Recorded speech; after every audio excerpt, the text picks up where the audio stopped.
I remember the day I came home from the hospital, like a fever dream I never asked for. My body was wrecked, torn, stitched, trembling, and I was barely breathing from exhaustion. Yet when I stepped through the front door, the real pain began. She was already there, sitting in my living room. No welcome home, no gentle smile, just her purse on the counter, her shoes kicked off, and her voice filling the space like she owned it. It should have been sacred. The first day home with my newborn daughter, the beginning of something soft and sacred, but instead, I was bleeding through a giant hospital pad, holding my baby with shaky arms, while my mother-in-law rearranged my spice rack. No one warned me that sometimes the deepest cuts aren't the ones you can stitch. My name? Doesn't matter. What does is what I survived. I gave birth after a brutal labor, third-degree tear, manual removal of the placenta, no epidural. I lost so much blood I needed a transfusion. The doctor called it routine. I called it something else, near death. And when I came home, I needed space, silence, sanctuary. But she brought noise. I remember hobbling across the room in adult diapers, trying to vacuum the dirt she tracked in, while she asked, sweet as sugar, "Do you want me to hold the baby so you can clean?" I laughed inside. Or maybe I screamed. That was day one. And deep down, I already knew. This wasn't a visit. This was an invasion. The very next day, something shattered my sense of safety. I had just put the baby down after a long, tear-soaked morning. My shirt still damp with milk, my body aching in places I didn't even know could ache. I was finally easing into a nap when I heard it. The door. Opening. Not a knock. Not a gentle call from the hallway. Just the sound of the key turning. She walked in like it was her house. Like she belonged. In her hands, a casserole dish and a folded blanket. On her face, that all-too-familiar smile. Polite, perfect, passive-aggressive. "Oh, you poor thing, still in bed? I used to be vacuuming by now after having my kids," she said sweetly. I was stunned, still half asleep, still sore, still holding on to the last thread of sanity. She didn't notice. Or maybe she did and just didn't care. She moved around the kitchen like it was hers, opened drawers, rearranged bottles, picked up my baby without asking. My chest tightened as I watched her sway back and forth, humming a song I didn't recognize while I sat there, helpless in my own home. That night, I confronted my husband. "She walked in," I said quietly, "like she had every right." He blinked. "She probably thought she was helping. I mean, she's just excited about the baby." I waited for him to say more, to ask how I felt, to notice the way I was barely holding it together. But he didn't. The next morning, it happened again. This time, I heard her before she even reached the kitchen, already making comments about the diaper, brand I chose, and how I must be so tired, poor thing. She brought bags of groceries and started rearranging the fridge. She scolded me for holding the baby too much, saying it would spoil her. She asked why I wasn't pumping yet, why I hadn't already gotten back on my feet. And all of it came wrapped in a bow of fake concern. "You have to be tougher," she said, smiling. "That's how we raised real men in my day." I felt invisible, dismissed, undermined. When I brought it up again to my husband, he let out a breath like I was the one being unreasonable. "She's trying," he muttered. "Don't turn this into a thing." But it was a thing. It became clear that she had a key. She used it without warning, without boundaries. And every time I brought it up, my concerns were brushed aside by the very person who was supposed to protect my peace. Then one evening, as I was nursing the baby in the living room with my shirt halfway up, she waltzed in. No knock, no call, no hesitation. "Oh, didn't realize you were feeding her." She turned, but not before giving me that look, the one that said you should have known better. I said nothing. But later that night, I sat across from my husband, exhausted and hollowed out, and finally said the words that had been simmering for days. "This isn't working." I can't keep doing this, and if you won't do something, I will. For the first time, he looked up and saw the crack in me. Maybe it was guilt, maybe it was shock, but in that moment, I realized something terrifying. If he didn't choose me, I'd have to choose myself, even if that meant facing the storm alone. I started keeping track. Every time she entered without knocking, every unsolicited opinion about my body, the baby, the dishes in the sink, every time she moved something in the house without asking. My house. At first, I told myself I was imagining things, that postpartum hormones were making everything feel louder, sharper, more personal. But it wasn't just hormones. It was her. She commented on my weight. "You'll want to lose that baby belly before your husband loses interest." She threw out my soy formula. "Real mother's nurse." She changed the wallpaper on my phone while I was sleeping. "That photo of you in the hospital gown wasn't flattering. This one with the baby is much sweeter." I was unraveling. Quietly, invisibly. My husband, Mark, remained neutral, like Switzerland in a war he didn't want to admit existed. He'd shrug, sigh, and retreat into his office whenever tension crept into the room. And tension became our permanent houseguest. Until one Tuesday, I woke up to find my baby gone from her bassinet. The panic came first. A lightning bolt through my spine. Then the search. I tore through the house, heart-pounding, until I found them. In the backyard. My mother-in-law sitting on the patio, rocking my baby girl in the cold morning air, her head exposed, tiny arms flailing. "What are you doing?" I yelled, louder than I meant to. She looked at me like I was the one losing it. "The fresh air is good for her. Don't be so dramatic." I snatched my baby from her arms, wrapped her tightly in a blanket, and went inside, slamming the door behind me. I was done. Or at least, I thought I was. That night, Mark told me I was overreacting. "You screamed at her," he said. "She's just trying to help. You've been so tense lately. Maybe it's time to talk to someone." "Oh, I heard it.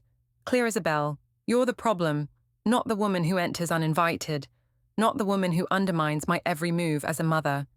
You." I cried that night, but not soft tears. These were hot, bitter tears, the kind that sting your throat and burn your pride. I made a decision. The next day, while she was out running errands, I went into the guest room she was staying in. It used to be my home office. Now it was her little kingdom. And what I found only confirmed what I had begun to fear.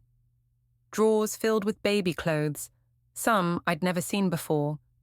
A framed photo of her and my husband on the night of our wedding, cropped to exclude me.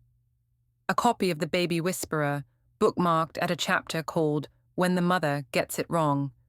And under the bed, a small suitcase, half packed.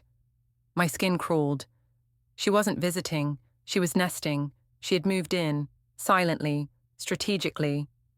I took the suitcase out, left it in the hallway, and texted Mark. "We need to talk, no more avoiding."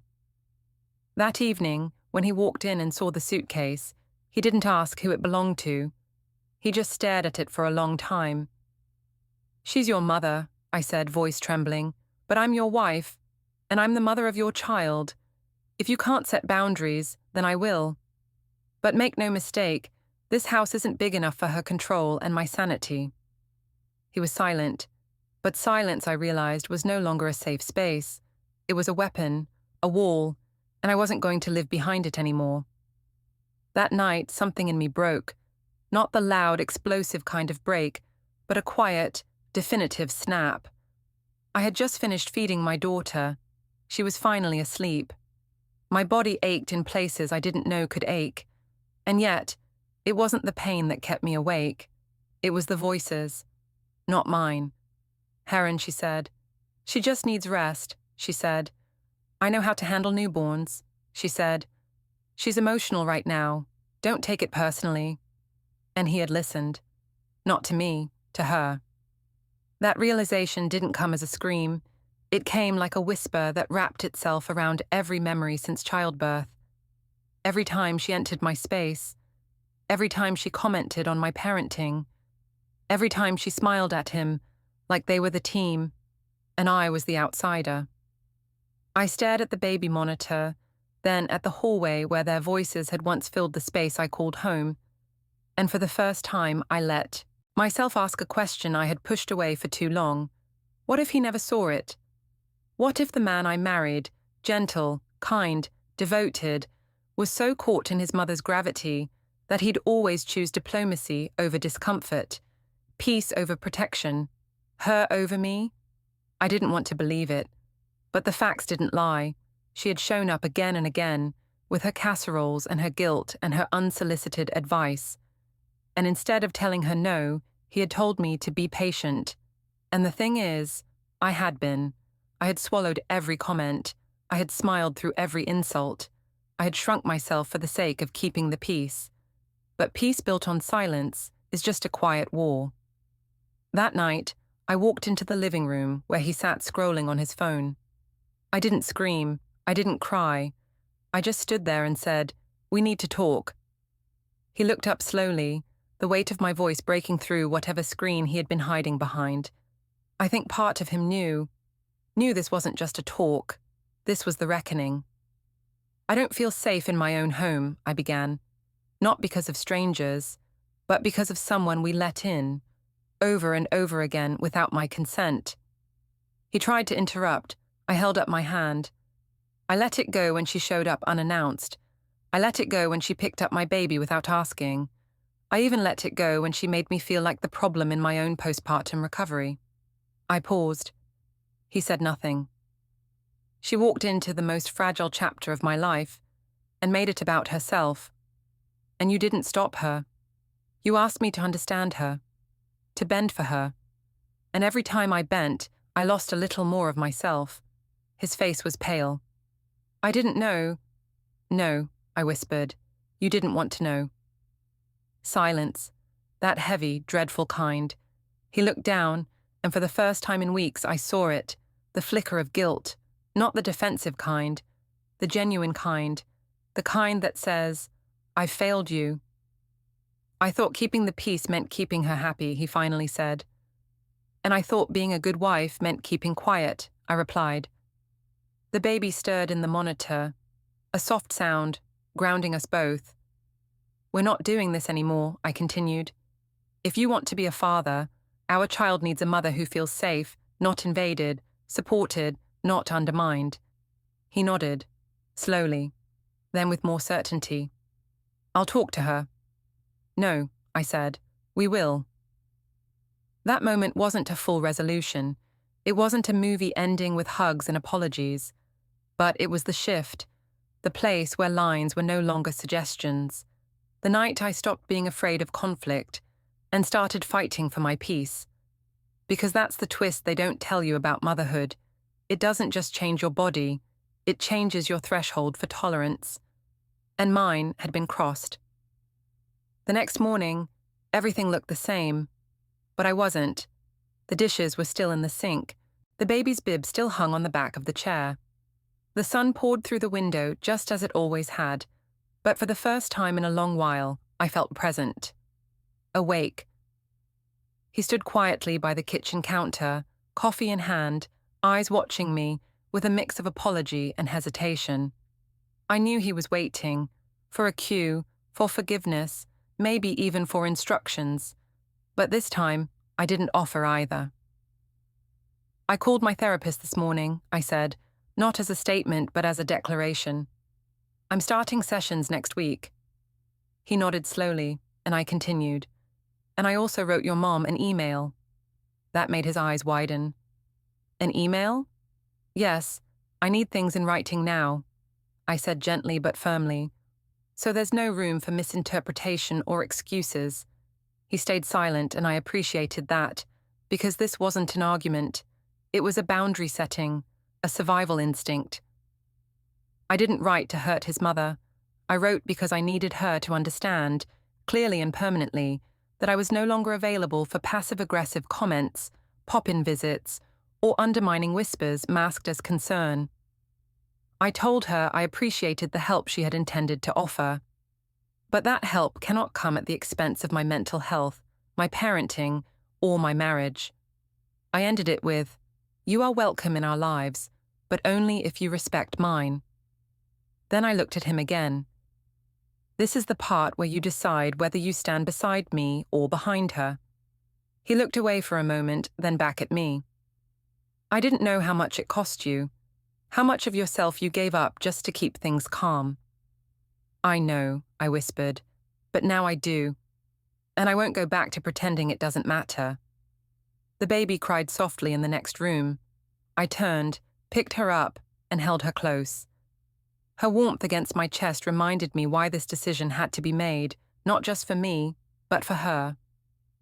So she would grow up seeing a mother who honored her own voice, a woman who didn't just endure, but chose peace with purpose. That evening, he sat with me while I fed her, and for the first time, he didn't check his phone. He didn't scroll or retreat. He just sat and listened. I didn't need a grand gesture. I didn't want revenge. I just wanted to be heard. And now, I finally was. Some nights when the house is quiet and the baby finally sleeps, I sit alone in the dark and listen to the silence I once feared. It's no longer the kind that makes my chest tighten. It's not the silence of being dismissed or erased. It's the stillness of healing, of having space to think, to feel, to reclaim. And in that stillness, I think of her, not with anger, but with distance. I don't replay the worst things she said anymore. I don't need to. They happened. They left a mark, but they no longer hold power over me. What I hold on to now is what came after. The morning I woke up and didn't feel dread. The first time I laughed without checking who was in the room. The moment I said no and didn't explain myself.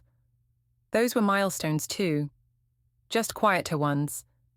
We still haven't fully reconnected, and maybe we never will. But I've learned something far more valuable than harmony. I've learned to trust myself again. To the woman I used to be, the one who cried on the floor, afraid to speak up. I see you. I forgive you. You were surviving the only way you knew how. And now, look at you, thriving. This journey didn't end with her leaving. It began when I stopped leaving myself. Because being a mother doesn't mean surrendering your soul. Being a daughter-in-law doesn't mean erasing your identity. And being kind doesn't mean being quiet. You are allowed to choose peace, even if it means letting go of people who refuse to give it to you. And if no one has told you lately, you don't owe anyone access to your life just because they share a last name. You get to write the rules now. And that, my friend, is freedom.